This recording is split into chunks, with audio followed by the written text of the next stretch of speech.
നമസ്കാരം. പലപ്പോഴും വിദേശ രാജ്യങ്ങളുമായി ബന്ധപ്പെട്ട വിഷയങ്ങളിലൊക്കെ തന്നെ തന്റെ സുപ്രധാന പരാമർശങ്ങൾ, അഭിപ്രായങ്ങളൊക്കെ സധൈര്യം പങ്കുവയ്ക്കുന്ന നേതാക്കളിൽ ഒരാളാണ് കോൺഗ്രസിന്റെ MP ആയ ശശി തരൂർ. അദ്ദേഹം ഇപ്പോൾ കുറച്ച് വൈകിയാണെങ്കിൽ പോലും മാലിദ്വീപ് വിഷയത്തിലും ശ്രദ്ധേയമായ പ്രതികരണം നടത്തിയിരിക്കുകയാണ്.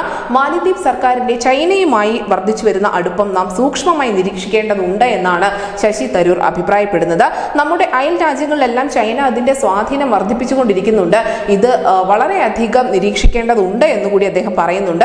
അതിനോടൊപ്പം തന്നെ അടുത്തിടെ നടന്ന സോഷ്യൽ മീഡിയ വിവാദം ദൗർഭാഗ്യകരമാണ് എന്നും ഏത് രാജ്യമാണെങ്കിൽ പോലും അവരുടെ വിദേശ നയം അത് പങ്കുവെക്കേണ്ടത് സോഷ്യൽ മീഡിയയിലൂടെ അല്ല എന്നുകൂടി ശശി തരൂർ ചൂണ്ടിക്കാണിക്കുന്നു.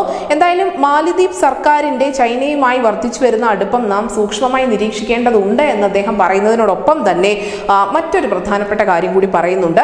അതായത് ഈ മാലിദ്വീപ് എന്ന് പറയുന്നത് 100% മുസ്ലിങ്ങൾ മാത്രമുള്ള ഒരു രാജ്യമാണ്. അവിടുത്തെ എല്ലാ പൗരന്മാരും മുസ്ലിം മതത്തിൽ വിശ്വസിക്കുന്ന ആളുകളാണ്. സ്വാഭാവികമായും പാകിസ്ഥാനും ഇന്ത്യയെ പോലെ തന്നെ അവിടെ വലിയ സ്വാധീനം ചെലുത്തുന്നുണ്ട് എന്ന തരത്തിലുള്ള ചില നെറേറ്റീവുകൾ ഈ ഒരു വിഷയത്തിന് ശേഷം ഉണ്ടായിരുന്നു. പക്ഷെ അങ്ങനെയല്ല.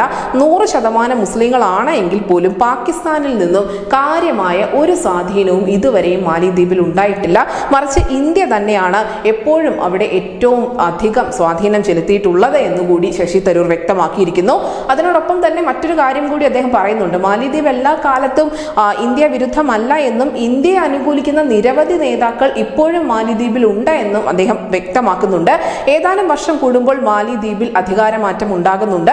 അതുകൊണ്ട് തന്നെ മാലിദ്വീപ് അവരുടെ നയങ്ങൾ പുനഃപരിശോധിക്കുമെന്ന് നമുക്ക് പ്രതീക്ഷിക്കാമെന്നും അദ്ദേഹം പറയുന്നു.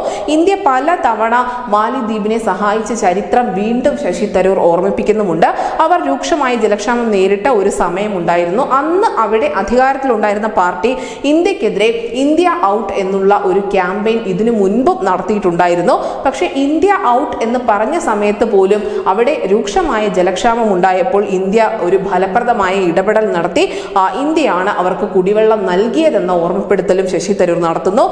ഫലങ്ങളെക്കുറിച്ച് ആകുലപ്പെടാതെ ശരിയായ കാര്യം ചെയ്യണമെന്നാണ് ഭഗവത്ഗീത നമ്മളെ ഓർമ്മിപ്പിക്കുന്നതെന്നും തരൂർ പറയുന്നുണ്ട്. അങ്ങനെ മാലിദ്വീപ് വിഷയത്തിൽ വിവിധ രാജ്യങ്ങൾക്കുള്ള സ്വാധീനത്തെ പറ്റി തന്നെ ശശി തരൂർ വ്യക്തമായി പറഞ്ഞിരിക്കുന്നു. പ്രത്യേകിച്ചും ഇന്ത്യയും പാകിസ്ഥാനും ചൈനയും എങ്ങനെയാണ് മാലിദ്വീപിനെ സ്വാധീനിക്കുന്നതെന്നും അദ്ദേഹം വ്യക്തമാക്കിയിരിക്കുന്നു. ഇതിൽ ഏറ്റവും പ്രധാനപ്പെട്ട കാര്യം മാലിദ്വീപ് ഒരു മുസ്ലിം രാജ്യമാണ്. 100% മുസ്ലിങ്ങൾ ഉള്ള രാജ്യമാണ് എങ്കിൽ പോലും അവിടെ ഒരു സ്വാധീനവും പാകിസ്ഥാൻ ഇല്ല എന്നത് തന്നെയാണ്. ന്യൂസ് ഡെസ്ക് ന്യൂസിന്റെ മലയാളം.